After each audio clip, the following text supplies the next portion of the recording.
자, 안녕하세요. 이정혁 변호사입니다. 오늘부터 이제 세무사 객관식 시작이에요. 책이 나왔죠. 제 책이에요. 인사이트 세무사 객관식 상법. 책 제목은 이렇게 되죠. 제 책은 다 그 인사이트 시리즈예요. 인사이트. 인사이트, 통찰, 이해, 이런 뜻이죠. 제가 이제 강의 스타일이 이해를 중시하는 스타일이라 책 이름도 그렇게 지었어요. 자, 책이 새로 나왔으니까 책에 대해서 설명을 좀 해야 되겠죠. 이 책을 어떻게 활용해야 되는지, 그리고 앞으로 수업을 어떻게 진행할 건지, 그리고 수업 준비는 어떻게 해와야 되는지. 수업 준비는 내가 해오는 거고, 수업을 받을 준비, 수업을 들을 준비는 어떻게 해와야 되는지, 이런 거 좀 설명을 좀 해드려야 되겠죠. 자, 우선 책이 내용은 이제 기출문제집이에요. 세무사 시험 15년치 기출이에요. 최근 15년이겠죠, 당연히. 2023년부터 역순으로 해서 15년치요. 그 15년치 기출이 이제 회계사 시험 문제, 변시 문제, 이런 건 없어요. 다 그냥 세무사 시험 기출로만 구성이 돼 있어요. 그리고 이렇게 쭉 봤더니 세무사 시험 기출만 충실히 공부를 해도 합격권까지 가는 데는 그렇게 어렵지 않아요. 그래서 기출 문제 요거만 봐도 되겠다 싶어갖고 다른 시험 문제는 안 넣고 이걸로만 구성을 했어요. 물론 이제 공부를 좀 더 하고 싶은 사람들은 회계사 시험 기출 문제를 좀 보면 되겠죠. 회계사 시험 기출 문제집은 제가 이제 몇 년 전부터 만들어서 출간을 하고 있으니까 그걸 보시면 돼요. 근데 이것만 보셔도 시험 합격한데 방금 말씀드린 것처럼 무난해요. 15년치 기출이다. 그리고 문제집을 만들 때 문제는 원 문제 그대로 다 넣어놨어요. 사실 그 15년치 기출이다 보니까 그동안 법 개정이 있었고 또 판례 변동이 있었죠. 이것 때문에 좀 옛날 문제들은 좀 필요 없어진 지문들도 꽤 있어요. 특히나 이제 2011년 4월 14일 날 상법에 대대적인 개정이 있었거든요. 그래서 2009년, 10년, 11년 문제, 11년은 아니구나. 11년은 그건 이제 개정법이 반영이 된 걸 테니까. 2009년, 10년 요 문제들은 지문 중에 조금 필요 없는 것들도 좀 있긴 있어. 그런데 그건 그냥 다 그 원 문제대로 그대로 넣어놨어요. 그대로 넣어놓고 해설에다가 이제 법 개정사항이나 판례 변동 문제는 이제 반영을 해놨죠. 그러니까 해설을 그렇게 식으로 쓴 거지. 예전 그 법에 따랐을 때는 이게 옳은 지문이었지만 2011년 4월 14일 날 법이 개정돼서 지금은 틀린 지문이 됐다. 옛날 조문은 이런 내용이 있었는데 현재 법은 이렇게 개정이 됐다. 이런 식으로 상세하게 설명을 해놨어요. 그래서 그러니까 이제 정답도 변경이 되겠죠. 출제 당시의 정답에 따르면은 답이 2번인데 지금 법에 맞추면 답이 2번과 5번 두 개가 된다. 이런 식으로. 그건 다 이제 해설에다 반영을 해놨어요. 기존에 이제 다른 선생님들이 쓰신 기출문제집은 그런 지문들은 좀 변형을 가는 경우도 있죠. 그건 이제 저자의 마음이에요. 저자가 어떤 방식으로 책을 쓰는 게 더 좋을지 그건 이제 저자의 판단인데, 다른 선생님들은 법이 개정돼서 이건 필요 없어진 지문이다. 그거는 이제 다른 내용으로 대체하겠다. 이런 식으로 판단을 하셨는지 몰라요. 근데 저는 그렇게 판단하지 않았어요. 그냥 그대로 다 넣어놨어요. 왜냐하면 우선 형식적인 이유는 이 기출문제집이잖아요. 여러분들이 기출문제를 풀고 싶으면 이 책을 선택을 할 거 아니에요. 그냥 그런 게 아니라 그냥 나는 강사가 만든 문제를 그냥 보고 싶다. 그러면은 강사가 만든 문제집 그걸 보시면 되는 거고. 기출문제를 보고 싶은 사람들이 이제 이 책을 살 거라고. 그래서 최대한 기출문제에 충실하자. 그게 이제 첫 번째 형식적인 이유예요. 그리고 실질적 이유는 좀 달라요. 그게 필요하기 때문에 하는 거야. 필요하기 때문에. 지금 출제위원으로 들어가시는 분들은 대체적으로 제 나이 때예요. 50대 초반, 40대 후반, 요 나이 때예요. 근데 이 사람들은 90년대에 공부를 했단 말이야. 그래서 그때부터 법 내용을 쭉 알고 있어요. 그리고 법 개정이 어떻게 되어 왔는지도 얼추 다 알고 있단 말이야. 그래서 옛날 조문의 내용을 그냥 출제를 해요. 물론 틀린 지문으로 출제를 하는 거지. 옛날 조문 내용을 그대로 넣어놓고 그게 틀린 지문 해서 이제 출제를 한다고. 그게 뭐 정답인 지문일 수도 있고 정답이 아닌 지문일 수도 있는데 어쨌든 그렇게 출제를 한단 말이에요. 근데 왜 그렇게 하냐면 그 법 개정 내용이 좀 중요한 거거든. 중요한 거라 그 사람 머릿속에는 요거 좀 알고 있어야 되겠는데 그래서 넣어놓는 거야. 그런데 우리는 이제 기본서나 이제 핵심 정리 요약서 이런 거를 볼 때는 현행법 내용만 공부를 하잖아요. 옛날 법 내용은 아예 공부를 안 하지. 지금 공부할 때는. 그래서 지문을 보면 이게 뭐 생뚱맞게 이런 걸 왜 물어보지? 이런 것들이 있어요. 예를 들어서 이런 거예요. 그 준비금은 결손 보전에 사용할 수가 있잖아요. 결손 보전에 사용하는데 옛날 법에는 이익 준비금으로 먼저 결손 보전하고 그래 이익 준비금이 없으면 이익 준비금이 없으면은 자본 준비금으로 결손에 보존할 수 있다. 이런 규정이 있었어요. 이익 준비금 먼저, 자본 준비금 나중. 뭐 이런 식으로 결손 보전에 사용한다. 이런 규정이 있었어. 근데 지금 그런 게 없죠. 그래서 현행법은 자본 준비금으로 먼저 결손을 보존하든 이익 준비금을 하든 뭐 순서에 상관없이 할 수가 있다고요. 그러니까 현재는 이게 순서에 상관이 없으니까 그 순서와 관련된 내용은 안 다뤄. 기본 강의시간이나 핵심 정리로 할 때는. 근데 문제에 그런 식으로 나온다고. 이익 준비금 먼저 하고 이익 준비금 없을 때 자본 준비금을 한다. 그럼 물론 틀린 지문으로 나오지. 근데 생뚱맞게 이걸 왜 물어보지? 공부가 안 되는 사람들은 그거 몰라요. 그래서 내가 공부하지 않은 무슨 내용이 있었나? 내가 좀 공부가 좀 부족한 건가? 그러면서 시험장에서 그런 게 나오면은 혹시 맞은 지문일 수도 있겠는데 이런 식으로 접근할 수가 있다고요. 그런데 기출문제 보면서 그 기출문제 옛날에는 이제 그게 나오죠. 이익준비금 먼저 해야 된다 이런 지문이 나오죠. 근데 그걸 보고 옛날에는 법이 이랬는데 지금 법이 개정돼 갖고 바뀌었구나. 지금 상관없구나. 이 내용을 알고 있으면은 그런 지문이 실제 문제에 나왔을 때 당황하지 않죠. 이거 옛날 법 지문 갖고 하는 거 조문 갖고 낸 거구나 알 수가 있지. 근데 그런 것들이 요즘에도 출제가 돼요. 옛날 조문 갖고 옛날 조문을 지금 지문화 시켜 갖고 출제하는 게 지금도 있다고. 그래서 그대로 넣어놓은 거예요. 그러니까 요거는 필요해서 한 거니까 뭐 왜 이렇게 했지? 뭐 이런 거 처음 보는데 그리고 좀 싫어하고 그러지 마세요. 예전에 회계사 시험 책도 그렇게 돼 있어요.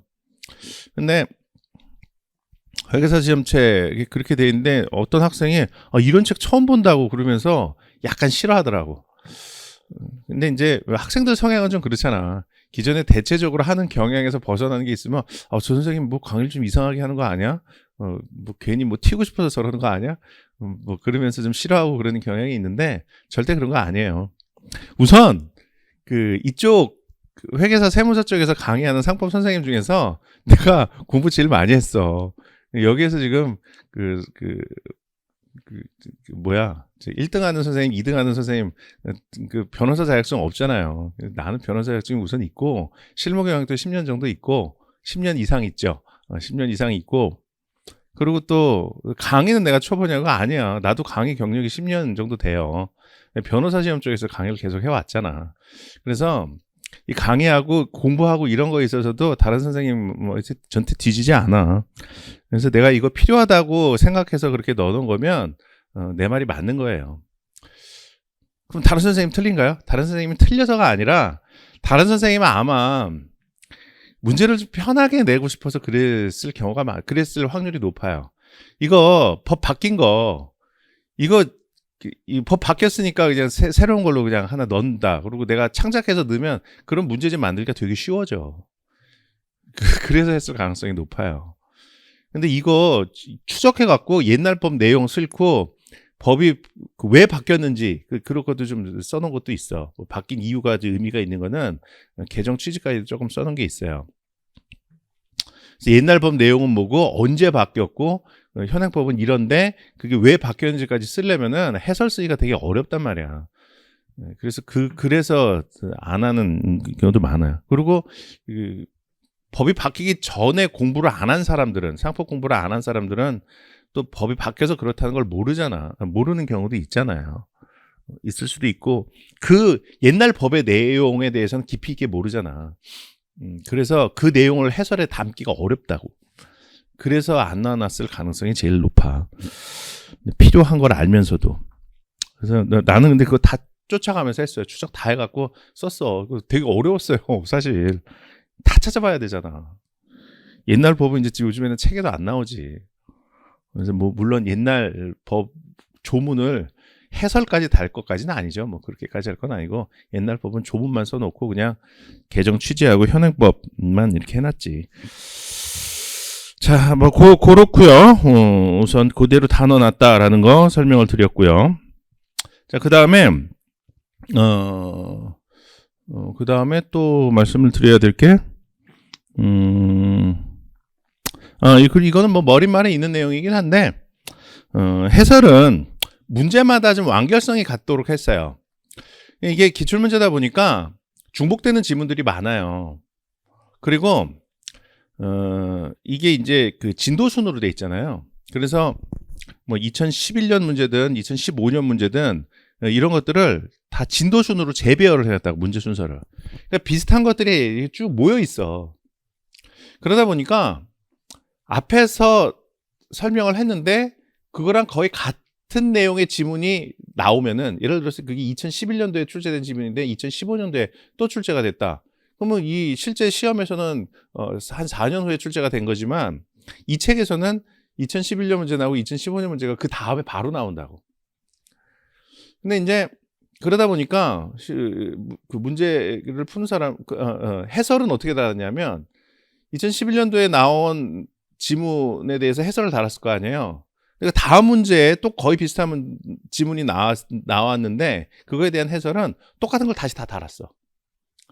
앞에 문제를 참고하라 뭐 이렇게 안 하고 그냥 똑같은 걸 다 달았어요.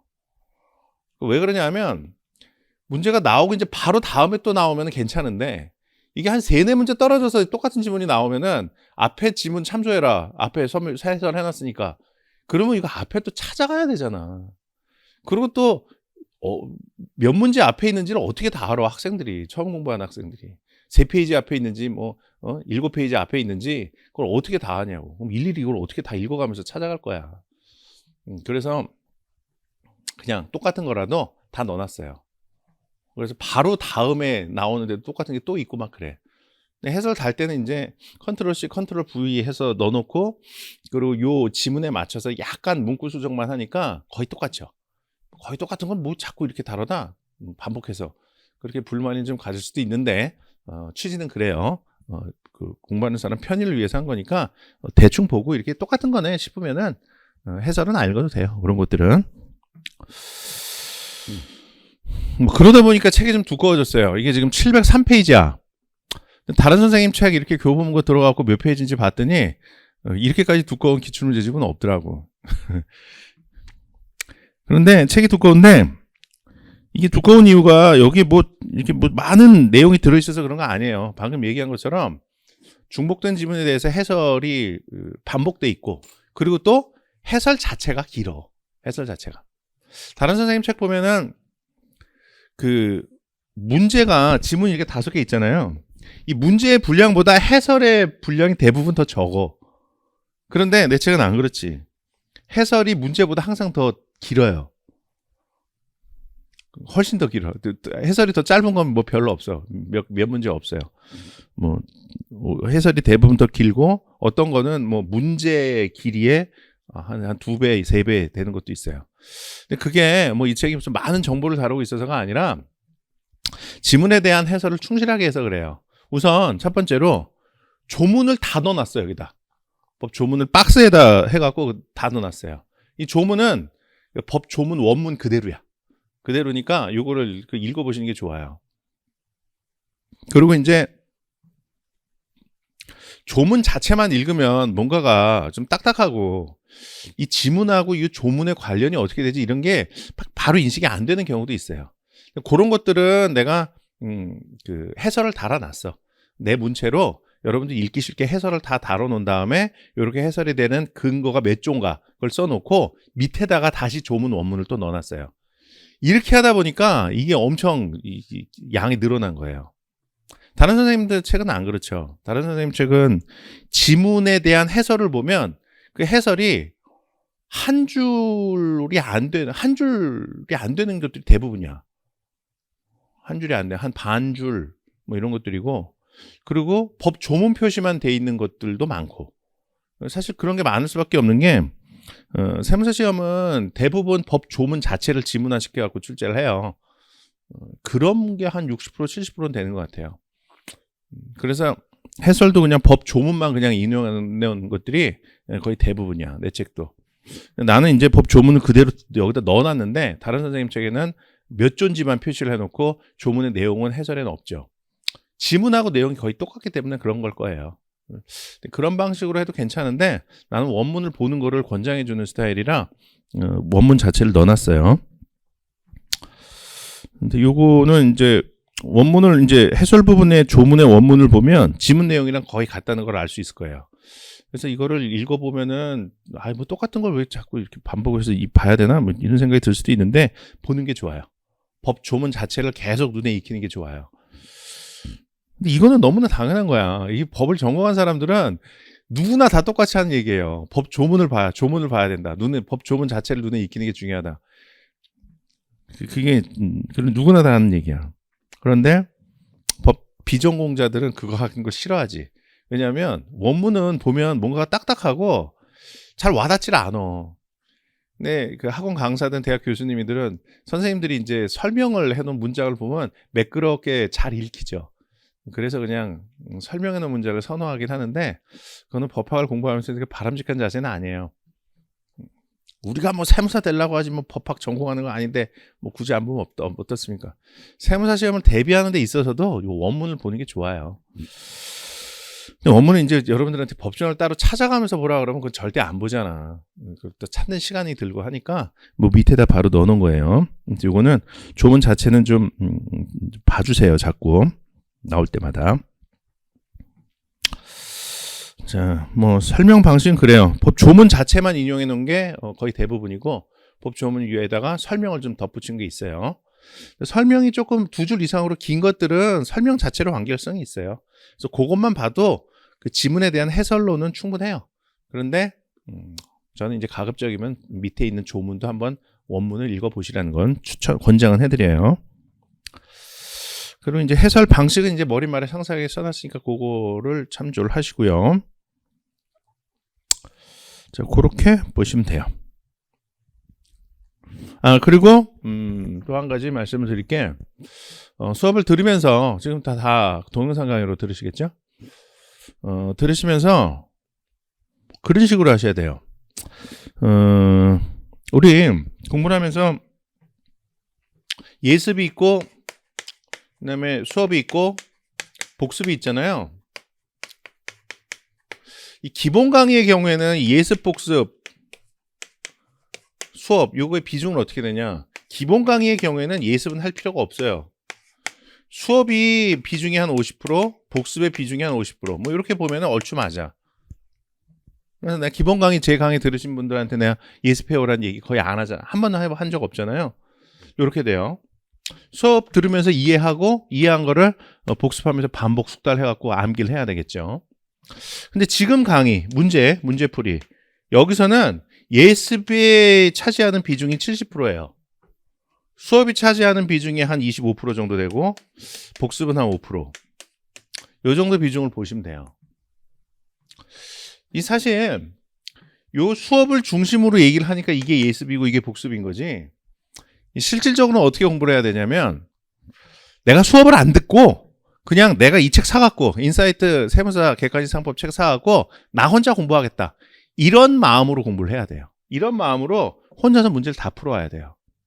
수업 듣기 전에 문제를 스스로 풀고 해설까지 다 읽어야 돼요. 해설까지 다 읽어서 내가 스스로 혼자서 공부 다 끝낸다. 그 정도로 공부를 하셔야 돼요. 예습을 이 정도로 해와야 돼요. 그리고 이제 수업이 사실상 이거에 대한 복습이야. 아니 선생님 그럼 수업 안 들어도 되는 거 아닙니까? 나 혼자서 2번 풀어보는 게 낫지 않습니까? 그건 아니에요. 사실 당락을 결정짓는 건 이거야. 비중은 25%지만 당락은 여기서 결정이 돼요. 수업을 안 들으면은 요것만 해갖고는 극복할 수 없는 것들이 많이 있어요. 우선 내가 설명을 할 때는 여기 해설에 나와 있는 걸 대부분 얘기를 하겠지. 왜냐하면 내가 쓴 책이잖아. 요 지문에 대해서 이해를 하고 암기를 하려면은, 그리고 시험에 대비하려면 필요한 것들이 뭔가 난 알고 있거든. 그래서 대부분은 반영을 해놨어요. 그런데 이 지문이 나와 있는데 그 지문 자체만 봐갖고는 그거를 완벽하게 알 수가 없어요. 그 주변 내용들을 조금 더 알아야 돼. 근데 그 주변 내용들까지 내가 여기서 이제 설명을 해주는 거예요. 주변 내용에 그러니까 예를 들어서 이런 거예요. 우리 법학을 공부하다 보면 여러분도 느꼈겠지만 대부분 의의 요건 효과잖아. 제도의 의의는 이런 건데 그 제도가 적용되기 위한 요건은 이런 거고 그 제도가 적용됐을 때의 효과, 권리의무의 발생은 이렇게 된다. 이게 효과 부분에서 나오는 거잖아. 근데 지문에는 이제 요건 뭐 한 3개 중에서 그 하나가 지문화됐다. 뭐 이러한 경우에는 난 설명은 어떻게 하겠어요? 이 제도는 뭐다? 의의 설명하고 요건이 뭔지 3가지를 다 설명을 하겠지. 그리고 효과까지 다 설명한 다음에 요 제도 내에서의 하나의 요건으로서 요 지문이 나온 거다. 이런 식으로 설명을 하겠죠. 그런데 책의 해설에는 요건 3개 중에 하나, 요것만 나올 수밖에 없지. 그러니까 책만 계속 봐갖고는 그 이상의 내용을 알 수가 없어요. 그 이상의 내용을 알려면 이제 물론 뭐 책으로만 봐서 알려면은 기본서 찾아보면 되겠지. 근데 기본서를 어떻게 다 찾아볼 거야. 그리고 그 문제에서 나온 지문과 관련된 주변 내용이 어딘지를 기본서를 통해서 다 자기가 찾아볼 수 있는 정도의 능력이 되면은 그러면 이 문제지 풀어볼 필요도 없죠. 이미 상법 실력이 상당히 높은 뭐 나랑 거의 비슷한 수준이 돼 있을 테니까. 강사 같은 경우에는 지문을 보면 그게 어떤 내용인지 머릿속에 다 들어있으니까 바로 이제 그거에 대해서 설명을 해주는 거지. 필요한 것만 딱 뽑아갖고. 그리고 관련된 내용도 여기서 좀 설명을 좀 해주고요. 그리고 포인트가 되는 것도 지적을 해주고. 근데 웬만하면 다 책에다 해설에다가 글로 쓸 수 있는 거는 대부분 넣어놓으려고 노력을 했어요. 그래서 해설이 반복되는 내용이 좀 많이 있을 거야. 해설에서 반복되는 내용은 요거에 대한 복습이라고 생각하면 돼요. 그리고 거기서 이제 좀 약간 확장되는 내용은 요거는 해설에 없는 거구나. 그러면서 들으면서 같이 이해하면 되는 거고요. 복습은 어떻게 하냐? 수업을 들을 때 이 복습을 이거 다 풀어볼 수는 없지. 여기서 풀어보고 수업 다 듣고 이걸 똑같이 그날 본 문제를 다시 다 풀어볼 수는 없죠. 그건 시간적으로는 불가능해요. 그래 할 필요도 없고. 복습은 어떻게 하냐면 여기서 거의 다 공부를 했잖아요. 혼자서 해설까지 다 읽어보고. 수업을 들어보면은 해설에 다 있는 내용이 거의 대부분일 거야. 방금 얘기한 것처럼. 그렇게 돼요. 근데 수업을 듣다 보면은 해설에 없는 내용이 좀 있기도 하고 해설에 있는 내용이라도 수업 시간에 말로 들으면은 뭔가 다른 느낌으로 와닿는 것들이 있어요. 근데 그런 것들은 옆에다 체크만 해놓으라고요. 체크만. 뭘 체크하고 그다음에 뭐하냐? 복습할 때 기본서를 찾아보세요. 기본서에 다 있어. 내가 수업 시간에 하는 내용 중에 기본서에 없는 건 없어요.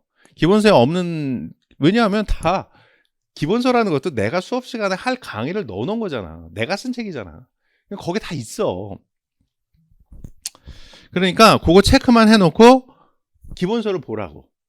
관련 부분을.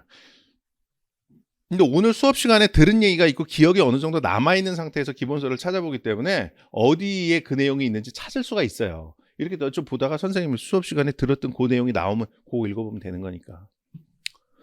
그리고 내가 찾기가 어려운 부분은 어느 부분에 있다는 얘기도 해줘. 그러니까 그걸 찾아보면 돼요. 기본서에서. 내가 말하는 걸 적지 말란 말이야.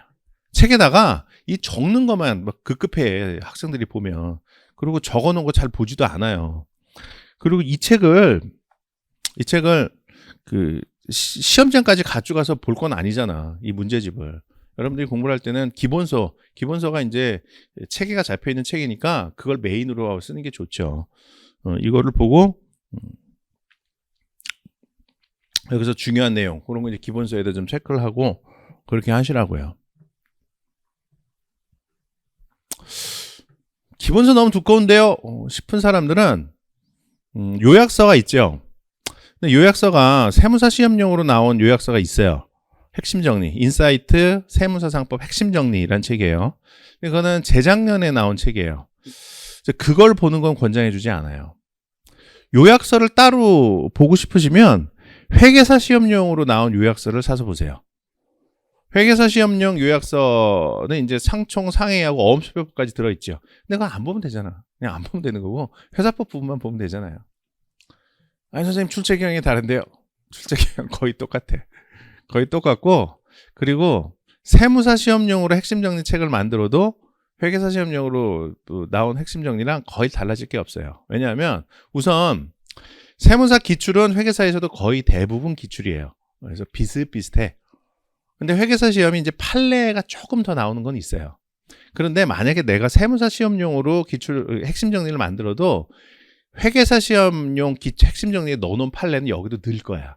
왜냐하면 중요한 판례들이거든요. 그 A급 중에서도 특 A급 판례들만 넣어놓은 거예요. 변호사 시험용 책에는 뭐 A 마이너급, B급 뭐 이런 것까지 다 들어있지. 거기는 판례가 중요하고 깊이 있게 공부를 해야 되니까 그거 넣어놓는데 회계사 시험용 핵심 정리에서는 그런 거 다 뺐어요. 그런 거 다 빼고 완전 특 A급 판례들만 넣어놨어. 그리고 조문 위주로 정리를 해놨죠. 그래서 이거랑 거의 내용은 똑같아요. 근데 거기에는 이제 회계사 시험용에는 이제 기출 표시를 해놨거든. 문장 끝에마다 몇 년도 기출이라는 걸 표시를 해놨는데 그게 이제 세무사 기출이 아니라 회계사 기출일 뿐이지. 근데 그건 상관없잖아. 어차피 다 볼 거니까. 핵심 정리 그걸 되게 잘 만든 책이야. 내가 10년 전부터 책을 만들기 시작했는데 책 만드는 실력도 늘 거 아니야. 나도 계속 만들다 보니까. 그러니까 최근에 만든 책이 제일 퀄리티가 좋겠지. 근데 가장 최근에 만든 책이 이제 이 책이고 세무사 객관식. 그리고 그 직전에 만든 게 이제 회계사 시험용 핵심 정리예요. 그 책이 퀄리티가 아주 높아요. 내가 성심성의껏 만들었고 그래. 그래서 그게 상정사항이 회사법 어음수표까지 해갖고 380페이지 정도 되거든요. 그래서 회사법 부분만 하면은 200페이지가 좀 안 될 거야. 한 반반이니까 회사법하고 그 이외의 거하고 뭐 한 200페이지 정도 되는 책인데 별 부담 없잖아요. 세무사 시험용 핵심 다른 선생님 요약집은 내가 본 적이 없는데 회계사 시험용으로 비교를 하면 내 책이 이제 380페이지인데 다른 학원 선생님 책은 저기 그 우리 경영에서 하시는 선생님 책은 530페이지인가 뭐 이렇게 되더라고. 근데 내 책이 빠진 게 없어요. 기출 문제 다 반영돼 있고 그리고 기출이 아니지만 중요한 내용들. 그런 거 내가 변호사 시험 강의 오래 하면서 다 알거든. 그래서 그런 게 다 담겨져 있어. 그래서 그거를 보시는 것도 괜찮아요. 세무사 시험용으로 하나 만들어 주시죠. 이거 만드느라고 시간이 없어갖고 올해는 그게 안 될 것 같고 내년에는 세무사 시험용으로도 핵심 정리가 나올 거예요. 근데 회계사 시험용이랑 거의 똑같을 것 같아. 기출 표시만 좀 달라지겠지. 세무사 시험 기출 표시를 해놓을 테니까요. 그래서 그걸 사다 보셔도 공부하는 데는 아주 도움이 많이 될 거예요. 그래서 그거를 사다가 이거 보시면서 거기다가 핵심 정리에다가 중요 사항들 메모를 해놓는 것도 괜찮아요. 근데 메모할 거 거의 없을 거야. 왜냐하면 내가 다 넣어놨으니까 중요한 거는. 근데 이제 메모를 하라고 하는 거는 사람마다 자기가 좀 취약한 부분이 있잖아요. 그리고 자기가 이해하기 편한 방식으로 메모를 해놓는 것들이 또 있고, 그래서 그런 것들을 해놓으라는 얘기고, 그냥 사서 책만 봐도 공부하는 데는 도움이 많이 될 거예요. 자, 그렇게 하세요. 예습 충실하게 하시고 수업 듣고 거기 수업 들으면서는 메모하려고 하지 말고 책에다가 내가 얘기하는 건 메모하려고 하지 말고 그냥 그 옆에다 체크만 해놓고 기본서 찾아보고 아 선생님이 얘기한 게 이런 거였구나. 아 내가 그동안 잘못 알고 있었네. 요런 거구나. 또는 아 요거 내용은 포인트가 요거였구나. 여기에서 주로 출제가 되는구나. 그런 것들 자기가 캐치했으면은 그거를 여기다가 이 문제집에다가 표시를 하지 말고 핵심 정리나 아니면 기본서나 거기다가 체크를 해놓고 표시를 해놓으라고요. 시험장 가는 날 들고 갈 책, 시험 전날 볼 책. 시험 전날 볼 책으로 나는 방금 이제 회계사 시험용 핵심 정리 그걸 보시는 것도 괜찮다 추천을 드렸는데, 무슨 세무사 시험 공부하는데 회계사 시험용 책을 메인 교재로 쓰느냐? 난 싫다. 그러면은 기본서에다가 하시는 것도 괜찮고요. 기본서도 두껍지 않잖아. 몇 페이지나 되지? 뭐 아무튼 그렇잖아요. 거기다 하셔도 되고요. 그런 식으로 수업은 그런 식으로 따라오세요. 이거 꼭 해와야 돼요. 이거 예습 반드시 해야 돼요. 왜냐하면 이 수업 진행이 좀 빨라요. 그 기본 강의 할 때 속도의 한 2배속 정도 된다고 보시면 돼요. 기본 강의는 내가 일부러 좀 천천히 하지. 변호사 시험 쪽에서도 천천히 하는데 회계사 세무사 쪽에서는 더 천천히 하지. 학생들이 잘 모르니까 그 법학에 익숙하지가 않으니까 이제 더 천천히 해요. 거기에 익숙한 사람들은 이정혁 변호사 강의 되게 천천히 하더라. 오히려 배속을 높여서 들어야 되는 사람이야. 뭐 이렇게 인식을 하고 있는 사람도 있을 수 있죠. 그런데 나는 기본 강의하고 문제풀이하고 그 마지막에 요약 강의하고 할 때 속도가 완전히 달라요. 뭐 사람들은 강사마다 특성이 있죠. 빨리 하는 사람, 느리게 하는 사람. 빠르게 하는 사람들은 기본 강의부터 계속 빠르게 하고 이게 자기 속도가 있는데 나는 과정별로 속도를 좀 조절을 해. 그래서 기본 강의는 천천히 하고 문제풀이 강의는 좀 빨리 하고 그래요.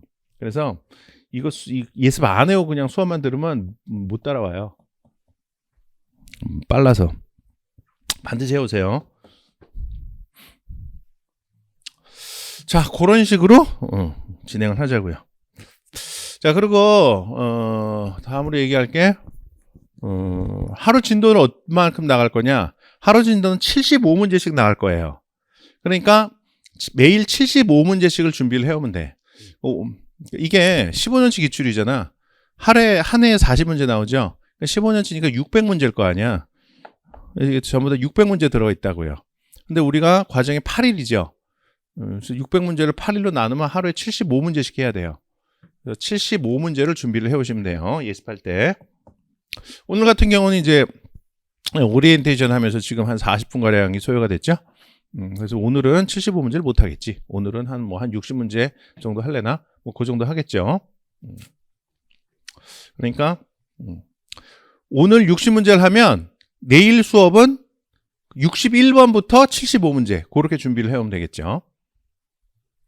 근데 이제 75문제 조금 더 해야 되겠지. 8일 만에 맞추려면은 2일차부터는 75문제를 조금 더 해야 되니까 그렇게 준비를 해오시면 된다. 예습할 때 한 80문제 여유 있게 한 80문제 정도 준비를 해오세요. 매일. 그리고 수업 진행을 할 때는 중복된 지문은 해설 안 할 거예요. 내가 수업하기 전날 이거를 다 읽어와요. 나도 다 읽어보고 그리고 이렇게 설명을 해야겠다 한번 리마인드를 하고 와. 근데 그거 하면서 내가 중복 지문을 제거를 해요. 중복 지문을 제거를 안 하고는 8일 내에 이걸 다 끝낼 수가 없어요. 방금 얘기한 것처럼 하루에 75문제를 해야 되는데 4시간 동안 75문제를 다 할 수가 없어요. 예전에 해봤거든? 지문 하나도 빠지지 않고 수업 시간에 다 다룬다. 이렇게 한번 해보겠다 그러고 해봤는데 안 돼요. 하루에 한 60문제 정도 하면은 맥시멈이야. 그렇게 하면은. 그래서 그렇게 하다가 중간 이후부터는 중복 지문 제거하고 하겠다고 양해를 구하고 그렇게 했었어요. 작년에도. 내가 이제 그 공부하는 스타일이 책을 하나 잡으면은 이 책을 이제 완벽하게 끝내준다. 지문 하나도 빼주지 않고 이제 다 다뤄준다. 뭐 이런 마인드를 해요. 그래갖고 중복된 것도 이제 읽기만 하더라도 다 다루고 넘어가는 방식으로 했었는데 시간상으로 안 돼요. 그리고 효율성도 떨어져. 중복되는 게 막 하루에 막 4-5번씩 나오는 것도 있어요. 그러면은 학생들이 좀 지겨워해. 뭐 방금 전에 다 얘기한 거 또 하고 뭐 그러냐 그러면서 시간만 낭비하는 거죠. 그래서 중복된 거는 제외하고 할 거다. 그러면 하루에 75문제 정도 나갈 수 있어요. 자, 그렇게 알고 수업을 따라와 주시면 돼요.